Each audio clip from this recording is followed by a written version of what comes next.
These miniatures were printed using a Frozen Mighty 8K resin printer. The 3 STL files used for the 7 miniatures in this project were free, and 2 of them can be found on colts3d.com and the other from myminifactory.com. Once cleaned and glued to a base, I applied AK Interactive's concrete texture paste before priming the miniature with the Rudy Brown. After which I gave a zenithal spray of a sickly khaki color, followed by another zenithal spray of tan. The latter was applied from a very sharp overhead angle and focused mostly on the upper body, such as the shoulders, top of the bow, and the top of the head. Applying the texture paste and the airbrush work took roughly 30 minutes. I then head inside and apply some of Army Painter Speedpaints. I apply a grayish brown to the belts, wood, and base first. I then add a magenta speed paint to the fletching of the arrows, the quiver, the cloth bits of the bow, and on the warrior's tabard. The last speed paint I apply is a bluish purple, which I add to anything that would be metal, such as the bottoms of the quiver, belt buckle, shield banding, and sword blades. An important note is if you airbrushed using inks for the highlights, I recommend varnishing the miniature before applying speed paints, as speed paints tend to eat away airbrushed ink. In the end, I could have skipped these speed paint steps and saved an hour and a half of work, as much of these tones are lost with the next step. After the speed paints are fully dry, I head back outside and I begin applying airbrush shadows and highlights in preparation for an OSL effect. The shadows were just a dark blue sprayed from the back. The idea I had in my head was that these skeletons are in a subterranean cave system, with the only light source coming from giant pink fungi. I then spray the fronts of the skeletons with magenta from an anti-zenithal angle, as well as spray the base where the mushrooms will be placed at a later time. I then finish up with the airbrush and apply one more anti-zenithal highlight, brightening up around the middle of the body, such as on the knees, pelvis, lower torso, and lower parts of the arm and chin. Back inside, I mix up a black oil wash that is as thick as I can get it, but not so thick that it doesn't run down the side of the mixing dish. I wash this liberally around the entirety of the miniature and on the tops of the bases. I then clean up by mopping up the oil left in the dish with a paper towel, and then I rinse the synthetic brush I used in mineral spirits and wipe it clean on a paper towel, before giving the oils about 30 to 45 minutes to set. Next, I remove the oil from the upraised surfaces by dampening a makeup sponge with mineral spirits and squeezing most of the spirits out.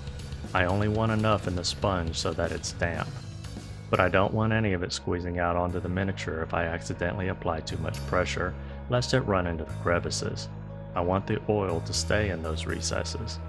The time it took me to do the airbrush shadows and highlights, as well as adding and removing this oil wash, was roughly 50 minutes, not including drying times. I then moved on to adding a brighter highlight to help intensify what I'm hoping will be a decent OSL effect for the fungi, by adding the neon pink I used earlier, but this time with a brush. This I apply as edge highlights, and the brightest value to help build up volumetric highlights. This took roughly an hour and a half across 7 miniatures.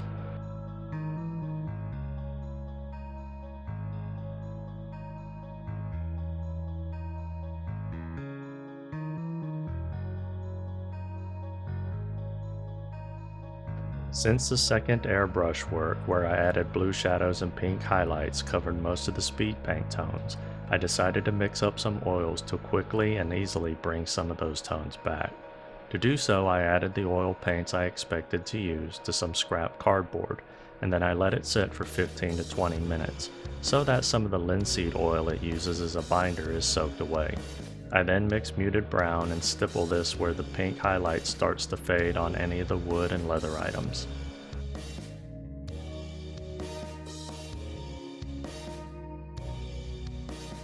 I do the same thing with a reddish magenta for the cloth, quivers, and fletching, and then again for the metals using a mixture of white and a dark bluish gray.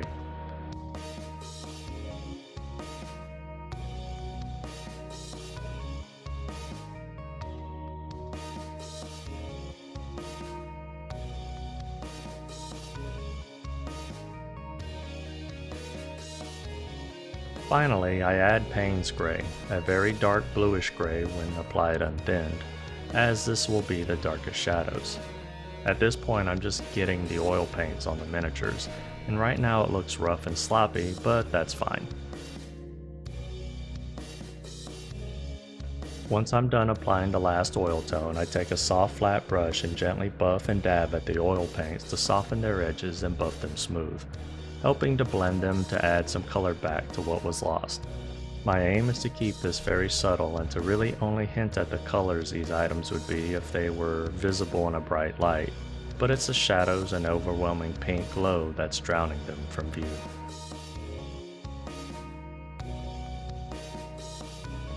I use a paper towel to wipe the brush clean frequently, especially on any areas I went too heavy with the application of oil. You shouldn't need to, but if you do rinse your brush clean in mineral spirits, be sure that it's 100% dry before trying to buff the oil again. Even the slightest amount of mineral spirit residue in the brush can cause an undesired effect, or even worse, it can cause the oil to run into the crevices. The application and buffing of all the oil tints and shadows took just over 1 hour of work. The cleanup of the oil is as simple as rinsing out the brushes in mineral spirits and then wadding everything up and throwing it in the trash. Now for one of the more important elements for this project, the actual sources of light, the fungi themselves. I start by filling a small bowl with water, and then with a hot glue gun I begin squeezing strings of glue into the water. This water will help keep the glue more of a cylindrical shape for the stalks. I start by squeezing the trigger quickly for the first half, and then slowly for the second half, and then I repeat again and again. Doing this will cause more glue to come out at the start, giving you a fatter base for the mushroom stalk, while the slower pull releases less, giving you the skinny side, so you get a conical shape. For the mushroom caps, this was done by just putting drops of hot glue on wax paper. My dumbass thought I could use parchment paper from my wet palette, but I had to scrape off bits of this paper from the bottom of each cap, adding another 10 minutes of work. Once all the glue is cool and dried, I clean the edges of the caps with sprue clippers to ensure it's round as I can get it, and then I cut a flat bottom and top for the stalks. Then it's just a matter of gluing them together and adding them to the base. I could have 3D printed mushrooms along with these skeletons, and I actually did, but I decided to build them with hot glue. I wanted them to be transparent, as this will give a more ethereal look when finished. If I had transparent resin, I still could have 3D printed them, but I'm not about to empty my vat just to swap out resin, nor do I own any transparent resin. I then apply a pink speed paint to tint the caps and the base of the stalks. The speed paint is transparent, and if applied thinly it retains some of the hot glue's transparency. The mushroom work was less than 30 minutes. I could have called it finished here, but then I thought, why have one OSL effect when I can drag this on longer and add another one? So I drop in some white ink into the eye sockets, the nose, eyes, and any holes in the skulls. Before moving on to the next step, it's important that the ink is fully dry. Next, I repeat the same thing, though this time with a light green ink. The white from the previous step gives this green ink a clean vibrance. Again, it's very important to let this ink fully dry before going any further. I then paint a faux sclera where the eyes would sit using a basic acrylic white paint. This was admittedly a little harder than I thought it would be without getting paint on the sides of the sockets, but anywhere I overbrushed any of this white acrylic I could easily remove by quickly taking a damp clean brush and gently wiping it away. If I had not let the inks fully dry before getting to this point, I would have damaged the ink work and I would have had to start them all over again. Next, I apply some fluorescent yellow to the eye sockets. This paint is naturally very transparent, so just a tiny bit of water in the brush and a small amount of the paint is all that's needed to tint the white sclera a sickly yellow.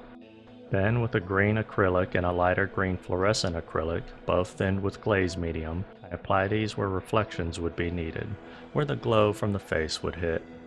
All of the steps for the glowing eyes and green reflections took just over an hour across 7 miniatures. Finally, deciding enough is enough, I black out the base rim and call it a night. This is where I stopped. All in all, it took over just 8 hours of work to paint these 7 miniatures, which is more than I was hoping for, but I can live with each individual miniature taking a little over an hour apiece. This year I've been pushing hard on trying to nail down speed painting in batches, and though I'm still slow compared to other YouTube painters, who are also admittedly better than me in general, but also have significantly more experience, I'm happy enough with my progress. The things I like the most about how these miniatures look are the contrast and tones between the bluish shadows on the back and the pinkish OSL on the front. The green eyes look good and are definitely what draws the attention the most, with the pink mushrooms and OSL on the lower body coming in second. For lessons learned, I got a little sloppy with some of the paintbrush highlights, especially on the upper parts of the body where the airbrush tones were the weakest. I should have thinned the paint to a glaze and just dabbed on a little here and there instead, as the OSL should be weaker higher up on the body. Another issue is that I tried using the Molotow neon paint thin to a glaze on the mushroom caps, which came out very textured and uneven. I added the pink Army Painter over it and that smoothed it out, but it made it more opaque than I wanted. In the future, just using the speed paint would make it more transparent and ethereal looking. My biggest disappointment in this project was that I didn't get enough of the actual tones of each material in like I wanted. I intended to have a subtle bit of true bone color showing between the light pink and bluish shadows, just to hint at what it would look like in normal lighting. I managed this on a couple of the skeletal archers, most notably their skulls. I think this would have made them look a lot better had I achieved this on more of the miniatures. And finally, the last gripe I have is very minor, but I shouldn't have put all the mushrooms in front of the skeletons. I should have had a couple with the mushrooms behind them and maybe 1 or 2 with the mushrooms to the sides to make it more random on where they are standing. Although I guess I could make it part of the story where they are drawn to the mushrooms and they literally just stand over them staring down at them until a hapless adventurer gains their attention and their weapon's attention. And that'll bring this video to its end. I hope you learned something or inspired to start or expand your own collection of ghastly underground gangs of ghoulish denizens in the gloom. If you have any questions, feel free to ask, and if you like the content of this video and would like to see more, you can easily support the channel by liking, commenting, sharing, and subscribing. I'm Jim with Working with Miniatures. I'm truly grateful for your time, and I bid you a fond farewell. Until the next video.